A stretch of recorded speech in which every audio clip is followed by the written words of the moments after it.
এতে কারেন্ট আছে, হাতটা দিস না। দাঁড়া দেখি।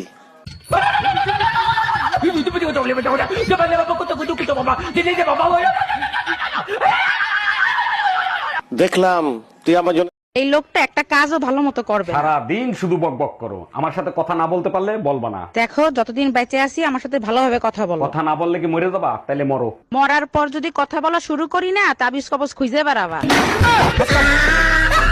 এই শোনো, আমি সিদ্ধান্ত নিছি আমি আরেকটা বিয়ে করব। এটা তো খুব খুশির সংবাদ। তা হঠাৎ করে এই সিদ্ধান্ত নেবার কারণটা কি জানতে পারি? 7 বছর বিয়ে করছে, আমাদের একটা বাচ্চা, আমার আরো বাচ্চা লাগবে, তাই আরেকটা বিয়ে করব। আল্লাহর কাছে শুকরিয়া জানো একটা হইছে, তোমার ভরসায় থাকলে ওইটাও হইতো না।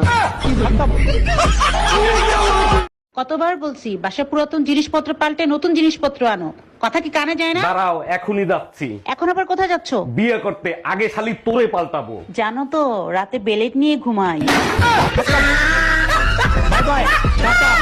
সারা দিন মশার মতো ভ্যান ভ্যান ভ্যান ভ্যান করতে থাকো, তোমার আর কোনো কাজ নাই? যাও, আজকের পর থেকে তুমি আমার মুখের কথা আর শুনতে পারবা না। কেন, বুবা হওয়ার সিদ্ধান্ত নিছো নাকি? আমি বোবা হব না, তোরে বয়রা বানাবো, তুই দাঁড়া।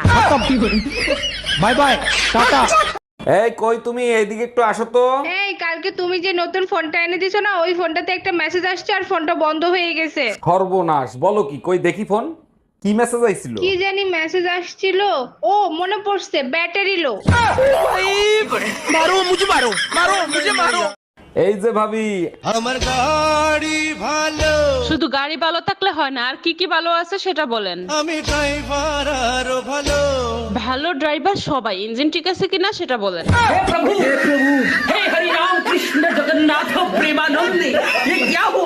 আমি তোমার সংসার আর করবো না, তোমার বাবা মারে খবর দাও। আরে এত রাগ করতেছো কেন? তোমার সমস্যা কি সেটা তো বলবা। আমি কি রান্না বান্নার থাল বাসন ধরার জন্য তোমার বিয়ে করছিলাম? ঠিক আছে, কাজের মহিলাকে আসতে না করে দেবো, ঝাড়ু দেওয়া আর ঘর মোছার কাজ তুমি করবে। এবার খুশি তো? Bye bye, tata.